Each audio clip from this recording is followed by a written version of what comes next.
Welcome to video number 2, all about the techniques and the tips that we used to pay off $48,000 in debt in less than 2 years. So I have broken this into several videos. We're going to deep dive into each section of life. All of these may seem like not a big deal, but I promise you, you start adding them up and it saves you thousands, $48,000 perhaps. We are not wealthy people. We do not make over $100,000. We have always had a modest income, with my husband working full-time and me always working part-time on my own business while raising the kids. And so if we can do this, I promise you, you can do this too.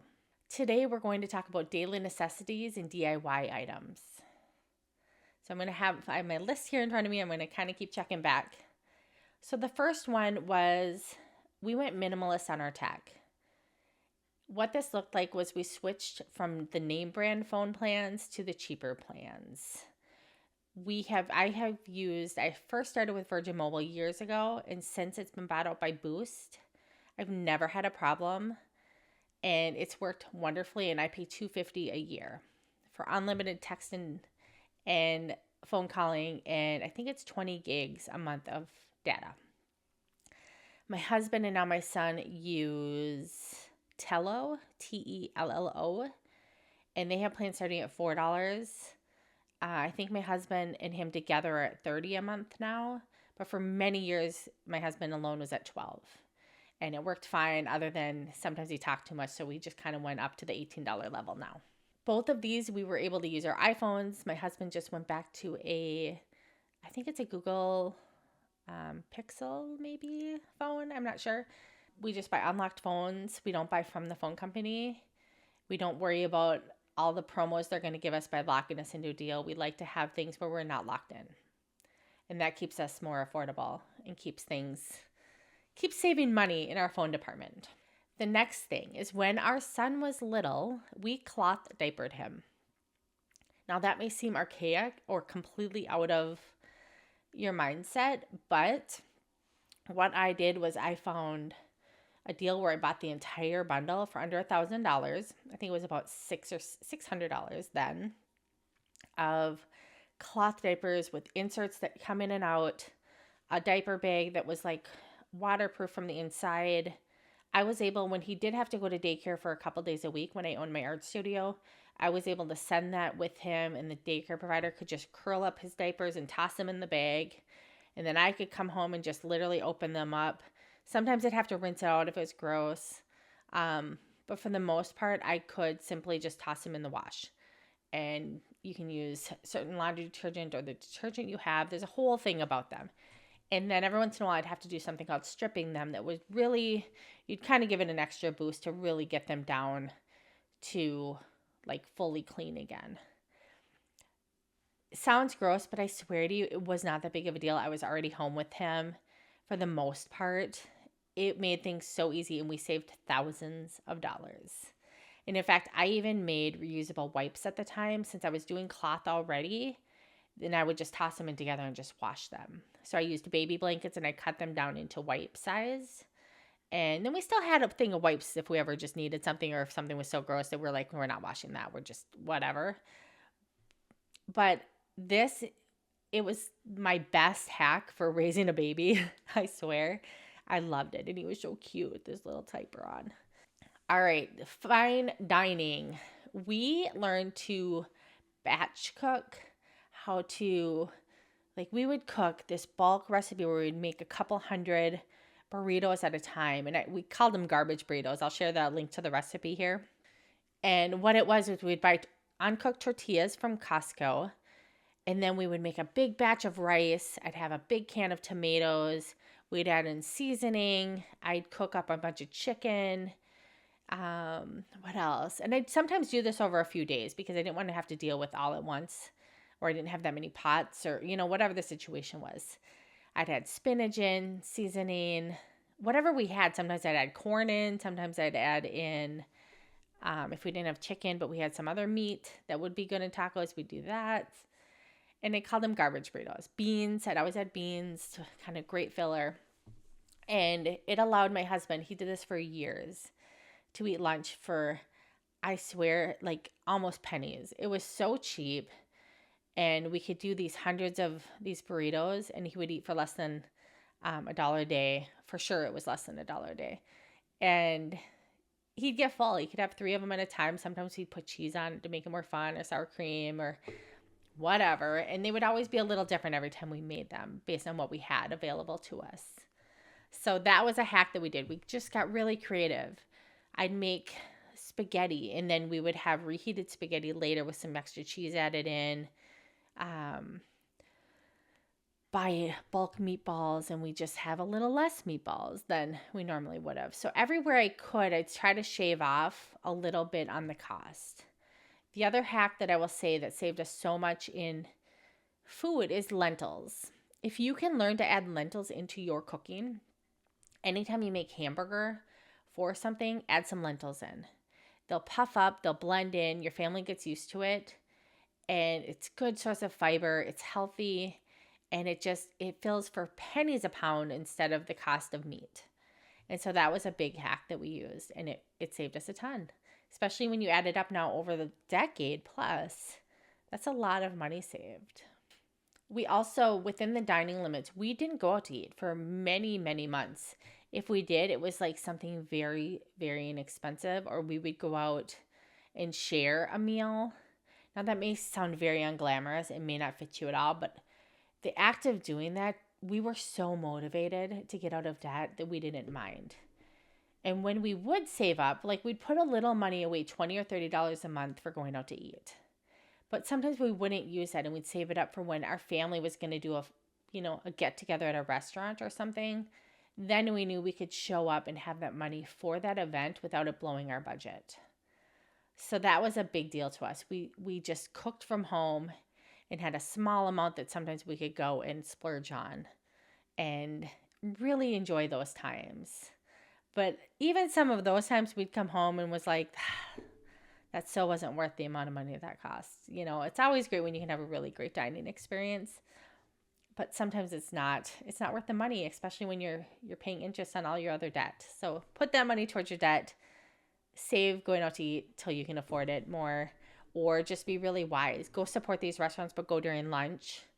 Get an appetizer or get something lighter, or share it. Eat a little before you go. There's so many things you can do and still go out to eat if that's part of your routine to save money. So the next item is a DIY apothecary. And I've fluctuated with this over the years. There are times when we were really in it for those couple years. I made my own toothpaste, deodorant. I would make DIY cleaners. I'd use witch hazel for my astringent for washing my face. I would buy a thing of, I think it's called African black soap. I'm trying to think if there's another name for it. It's amazing, and a bar has lasted me like 5 years. So I cut the bar in half, wrap the other side up, store it safely, and I've just used this one bar. So I've had like 2 bars over the last 10 years, and it's been amazing. So I don't do that as much now. I still will make like DIY weed killer and things like that, but I don't do the toothpaste and all of that. But that did help for those couple of years when I was really like, no, we have to save. I had some essential oils and the baking soda and coconut oil or whatever it was that we used for that. Reusable cloth. So kind of in line, like I said, we used wipes for my son. I made, using bed sheets, I would find the material that was absorbent. Bed sheets, old towels, baby blankets. I made sure it looked different, and it was like years after his cloth wipes. But we would have a stack of these, and we used them from clean up messes, blowing our nose, kind of essentially like you would use paper towels, and have them in a few spots. They keep things super easy, and they are just something, I just wash them. It's simple. We go through about 1 roll of paper towels every 3 years or so, because sometimes we just need, it's a mess that you don't even want a dirty fabric with. And so you just grab the paper towel, but we're out of the habit of doing that. So sometimes we forget that there even is paper towels. So we simply just use these reusable ones as much as possible. The other thing we would do is occasionally, if we ever did go through like a fast food or something, I would just grab a few extra napkins, and I'd have them sitting there in the cabinet. So Sometimes there'd be a stack of 3 or 4, 10, whatever. And since we're not in the habit of using them, they would be there then when someone needed a napkin. The next item is home haircuts. So for the past several years, I have given myself virtually every haircut. I think I've gotten my haircut cut by a professional twice in the last several years. So I mostly do mine. I bought a clippers, and I do my husband's hair, and that has saved us. I've been cutting his hair now for 15 years or about 13 years. And so we have figured out that has saved us thousands of dollars. And I know how to do it. I watched a tutorial when we first started doing it, and I've just learned. My son has longer curly hair, but I'll still kind of tailor that up and keep it kind of somewhat controlled. And that's a huge savings for us. So DIY hair cutting, if you at all can, learn how, watch some videos. There's so much. There's even longer haircuts where you can see how to DIY it yourself. If that's at all in your realm of capabilities, I highly encourage you to do that. Next is secondhand. So buying things used. We buy clothes this way. My son is almost 6 feet, and he hit that when he was like 12. So he had size 14 shoes. And I was so lucky to find these amazing dress shoes and nice shoes at different garage sales that were barely worn. And I was able to get him so many things through the years like that. And he didn't care about the style. But we've found name brands as well this way, whether it's thrift shops or garage sales, vintage stores, places like Plato's Closet. You can find good name brand all the way down to whatever you need used so often. And if you've ever paid any attention to all the stuff going in landfills and all of the overflow from stores from the fast fashion, it is just such a good thing if you can save those things from landfills. Don't keep buying new stuff where you can start to buy pre-owned things. We've done this for my husband for jeans as well. Sometimes he'll have to buy his work jeans, but other times we'll try to keep our eye out for jeans in his size. And it's just something we check in every few months or a couple times a year and see if there's nice jeans that are his size. He doesn't care. They look good on him. And it saved us a lot of money. Next up is line drying your clothes. So in both homes, we had outdoor clotheslines. But when it's wintertime, sometimes I wouldn't be able to. But up here in the Midwest, our air would get really dried out. And so I have a drying rack that I use in the laundry room. Or even in our old house, sometimes I would just stretch things out and I'd have clothes draped over things, and we just did what we had to do. And so that has been something where if I could even dry at 90% and then toss them in the dryer and freshen them up, that was a huge savings. So we weren't running our dryer for every load. And that added up, and you add that up just during those 2 years when we were paying off debt, that added up. But now you fast forward a decade, and that for sure has added up. And I just love, it makes me feel connected to the land. It makes me feel connected to the simpler time. So I try to almost be ceremonious about hanging clothes up and really just embracing that. Next up is home gardening. This can be a really expensive thing if you go out and you buy all from the store, all of the things they tell you should have, or this can be more affordable. We have gotten barrels that we've cut in half. I saved yogurt containers for a long time to use as seed starters, pots, sour cream containers, whatever you have. It's not glamorous looking, but it works. Sometimes you can poke some holes in the bottom or drill some holes and have drainage and just put the lid underneath to catch some of the runoff. There's so many things that you can do to keep that cost affordable. We live in a place where we were able to go dig up some of the soil and then we just mix it with potting soil for the starters. So it's not so dense as kind of the clayish soil that we have, but we didn't have to pay fully for the cost of potting soil. And then I started saving seeds. Now this is a whole art form in itself, and I am by no means an expert, but I did figure out how to save some of my pepper seeds or my tomato seeds. And I started buying off these organic sites, and I would end up with 1,000 seeds. And then I discovered there's a shop on Etsy where I could buy like 10 seeds. And so I'd get all these little packets and I could pick out 10 of this tomato plant, 10 cauliflower, 15 of this. And so it would come out to like $50 maybe for all of my seeds for the year.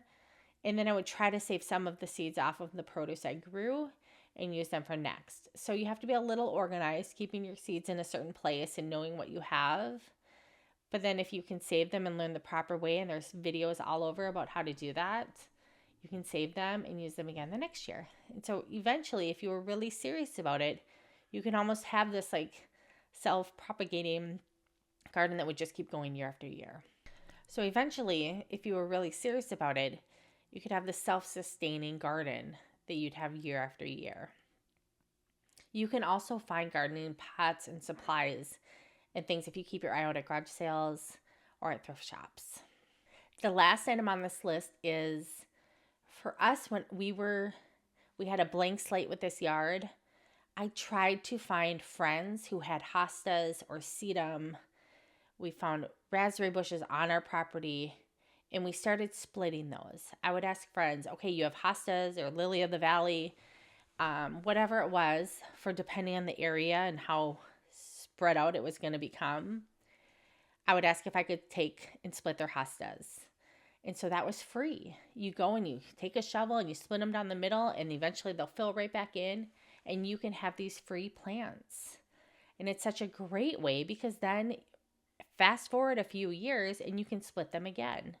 So that's what we did here. We would split them from other people, put them in, wait a few years, split them again, do another part of our yard. Onward and onward. And we did that with raspberry bushes. We kind of split them in and slowly they'll kind of fill back in. We've done that with hostas, like I said, sedum, lily of the valley, and some of the other perennial flowers will just kind of take over. So you have to be really strategic where you put them.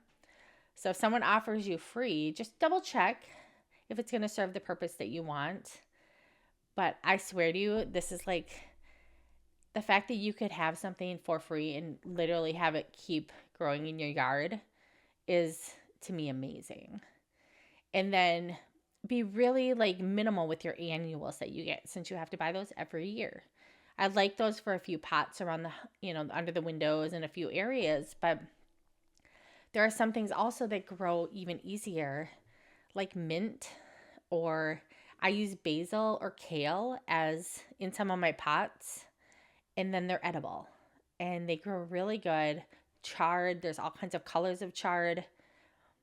Start using things like that as like an anchor in these pots, and then you can plant a few flowers around them, and you can literally walk outside and pick a salad, and you filled your pot with things that you can eat. So that to me has just been an amazing thing. And it can get, if you start early, you can get them just from seed or those tiniest sprouts, and then get them a little earlier, have a place inside or inside a window where you can let them grow, and that will save you money. Also, keep that in mind for if you are building a yard. If you're buying a shrub, it costs you less money to get a smaller shrub that may take an extra year or two to reach the size you want it to be, but it'll save you a ton of money. Anytime a greenhouse has to have more space and has gotten a plant farther along, it's probably going to cost you more. So whether it's annuals or perennials, if you can get them earlier and you buy the smaller containers of them and you think ahead, now you can give yourself the month or two to let them grow and fill in instead of paying a higher price for ones that are already full and filled in, if that makes any sense. So that, like, you add that up year after year, and that can be a big money savings.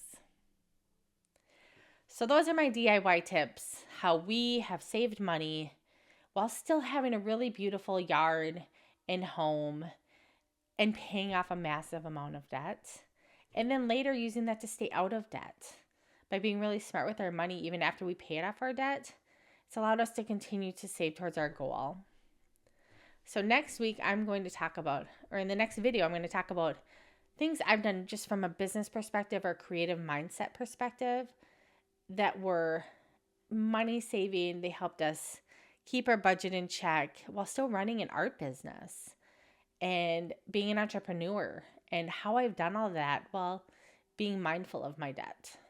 Thank you so much for being here. You can check out this entire series. I'll put a link in the description if you want to watch last week's video. And I hope you'll stay and subscribe so you can watch the next ones. Thanks for being here. Bye.